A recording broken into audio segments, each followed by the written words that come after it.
Few stories are as tragic, shocking, and disheartening as the fight and plight of inventor Joseph Newman, an American inventor who spent hundreds of thousands of dollars inventing an energy device that harnessed huge amounts of power from an electromagnetic field. He had the backing of physicists, he had the backing of the public, and he had the backing of investors. His invention could have literally offered freedom for humanity from the tyranny of the big coal, oil, and nuclear companies. Newman's remarkable invention and the way big energy killed and buried it condemned us all to the corporate bondage we continue to suffer under today. Newman's invention produced 25 times the energy it consumes by electromagnetically converting mass to energy. His fight was not a result of intelligent inquiry into whether his invention worked or not. It was with the United States Patent Office. The required scientific investigations, which demonstrated his device functioned exactly how he said it did in every case, brought terror to the academic industry. There were research grants in the balance, and then there were the special interests of the wealthy whose cash cow was humanity's dependence on their energy methods solely. And at the heart of the film is the debate over perpetual motion, and the fact that Newman disproved the first and second laws of thermodynamics, that state energy cannot be created or destroyed, that it only can be transferred or converted to heat. In other words, you cannot get something for nothing. In 1979, Newman applied for a patent with the United States Patent Office to protect his invention and enlisted the support of more than 30 scientists, including a NASA aerospace engineer, a nuclear physicist, and an electrical engineer who worked on the Saturn V project. After witnessing the energy machine and running his own tests, Roger Hastings, a senior physicist at the Sperry Corporation in Minnesota, wrote, "The future of the human race may be dramatically uplifted by the large-scale commercial development of this invention." Newman-S theory, which he calls the unified field theory, works on the principle that all matter is concentrated energy that could be released if one had a mechanism for unlocking it. This principle is at the very heart of Einstein's famous E=mc2 equation. 3 years later, after the Patent Office rejected Newman's patent in 1982, saying, "More output than input attained smacks of perpetual motion," Newman requested a re-examination. The request was granted, but his patent was not.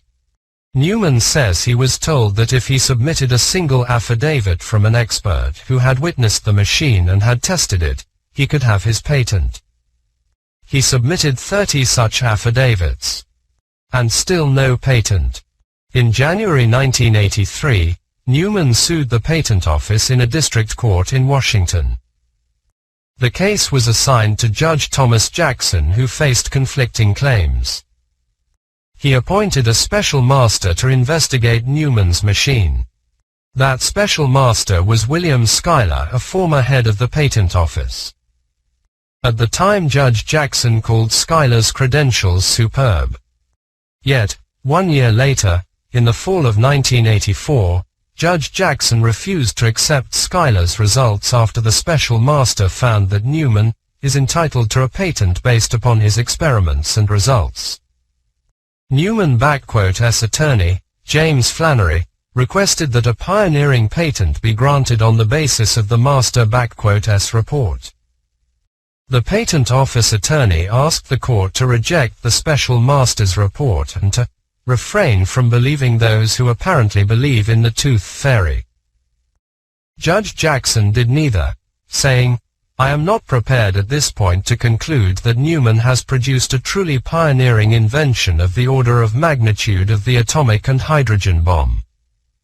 Nevertheless, I am also equally unprepared to say on this record that Mr. Newman is a crackpot as a matter of law, and his invention cannot possibly, as a matter of physical principles, operate under any circumstances."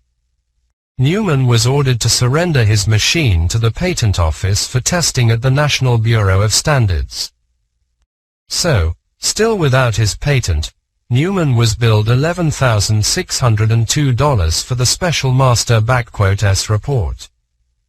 Subsequently, the National Bureau of Standards released a 35-page report which concluded, at all conditions tested, the input power exceeds the output power. That is, the device did not deliver more energy than it used. Newman and physicist Hastings disputed the National Bureau of Standards methodology for testing the machine. As it turns out, in the testing process, the Bureau grounded the energy machine, which dispersed much of its generated energy before it could be measured, which they were not supposed to do in order to test it properly. In his own tests of the machine, Hastings said that he never has had less than 100% results. Newman persuaded 7 members of Congress to sponsor private bills on his behalf that would order the Patent Office to grant him a patent, but they never prevailed.